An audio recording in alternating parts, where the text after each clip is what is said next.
बहुत समय पहले दुनिया के नक्शे पर एक ऐसा राज्य था जिसका नाम इतिहास की किताबों में नहीं मिलता, क्योंकि उस राज्य की हिफाजत तलवारें नहीं किस्मत करती थीं। कहते हैं वहाँ एक राजा था जो अपनी बेटियों को सोने चांदी नहीं बल्कि दुनिया की सबसे अनोखी तालीम देता था। लेकिन किस्मत जब किसी का इम्तिहान लेती है तो ज्ञान भी कम पड़ जाता है। और फिर एक दिन एक सवाल ने उसकी अपनी ही बेटी की जिंदगी बदल दी और शुरू हुआ लाल नाम के रहस्यमयी श्राप का तूफान।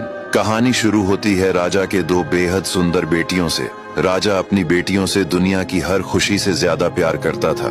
एक दिन राजा ने दोनों को अपने दरबार में बुलाया और सवाल किया, मेरी राजकुमारियों बताओ किसके कारण आज राज कर रही हो। बड़ी राजकुमारी ने कहा, आपके कारण पिताजी। पर छोटी बेटी की आवाज में अजीब सा आत्मविश्वास था, मैं अपनी किस्मत के कारण कर रही हूँ पिताजी। ये जवाब राजा के दिल पर हथौड़े की तरह लगा। राजा का गुस्सा फूट पड़ा। उसने आदेश दिया, जाओ इस राज्य का सबसे मूर्ख लड़का खोज कर लाओ, उसी से इसका विवाह होगा। मंत्री निकल पड़ा। एक लड़का उसी डाल पर बैठकर उसी डाल को काट रहा था। मंत्री ने उसे देखते ही पकड़ लिया। उसने राजा के सामने लड़के को पेश करते हुए कहा, महाराज इससे बड़ा मूर्ख कोई नहीं हो सकता। ये जिस डाल पर बैठा था उसी को काट रहा था। राजा ने देखा और समझ गया और छोटी बेटी की शादी उसी लड़के से कर दी गई। दोनों चलते चलते एक नदी पर पहुंचे। उन्होंने देखा नदी में लाल रंग की चमकते हुए बहुत सारे हीरे हुई गोल सी चीजें बह रहे हैं। राजकुमारी ने अपने पति से कहा, इसे मत छूना, ये अशुभ है। पर मूर्ख लड़का कौन सी बात मानता। उसने एक लाल हीरा उठाकर अपनी जेब में डाल लिया और यही लाल उन दोनों की किस्मत बर्बाद करने वाला था। छोटी राजकुमारी का विवाह एक ऐसे लड़के से हुआ था जिसे दुनिया मूर्ख कहती थी, पर किस्मत उसे एक ऐसे राज तक ले जाने वाली थी जिसके बारे में कोई सोच भी नहीं सकता था। दोनों चलते चलते एक शापित झील के किनारे पहुंचे। झील शांत थी, लेकिन उसकी खामोशी ऐसी थी जैसे वह सदियों से कोई भयानक सच छिपाए बैठी हो। अचानक लड़के ने झील की सतह पर लाल लाल चमकते हीरे तैरते हुए देखे। उसकी आंखें लोभ से चमक उठीं। राजकुमारी ने घबराकर उसे रोकते हुए कहा, इसे मत छुओ, ये झील अशुभ है। लेकिन लालच के आगे उसकी कोई बात नहीं चली।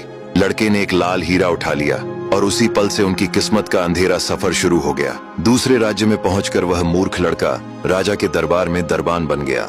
एक दिन दरबार में जुए का खेल चला तो उसने वह लाल हीरा दांव पर रख दिया। सबकी आंखें उस लाल की चमक में खो गईं और मूर्ख की किस्मत अचानक पलट गई। कुछ ही दिनों में उसने उस लाल से बहुत रुपए जीत लिए। दरबारियों की ईर्ष्या भड़क उठी और यह बात राजा तक पहुंची। राजा ने हीरा देखा तो उसने बिना देर किए हीरा छीन लिया और इसे अपनी बेटी को दे दिया। राजकुमारी ने उस लाल को गले में पहन लिया।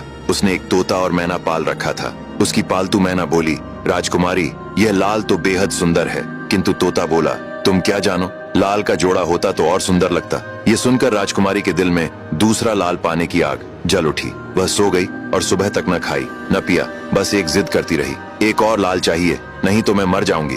राजा डर गया क्योंकि एक ही बेटी थी। उसने मूर्ख दरबान को आदेश दिया कि एक और लाल ला कर दो, नहीं तो पूरे परिवार को गड्ढे में जिंदा दफना दिया जाएगा।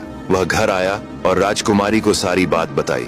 राजकुमारी बोली, मैंने उसी दिन आपको कहा था कि लालच न करें, नहीं तो खतरा होगा। पर अब हो भी क्या सकता था। मूर्ख युवक लाल की खोज में निकल पड़ा। चलते चलते वह उसी नदी किनारे पहुंच गया।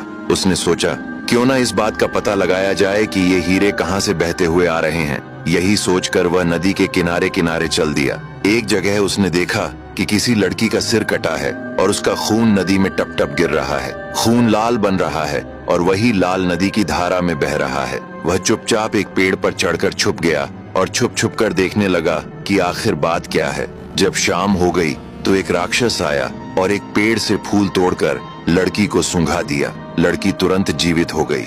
दूसरे दिन जब राक्षस बाहर जाने लगा तो उसने फिर तलवार से उस लड़की की सिर काट दी। उसी तरह उसका खून टपकने लगा।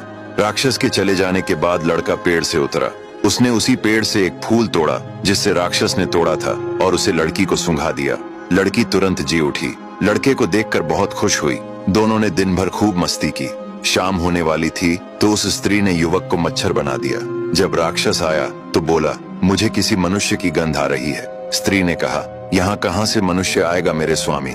ये सुनकर राक्षस शांत हो गया। इसी तरह चैनल को सब्सक्राइब जरूर करें और बेल आइकन दबाएं नए वीडियोस के लिए नोटिफिकेशन पाएं।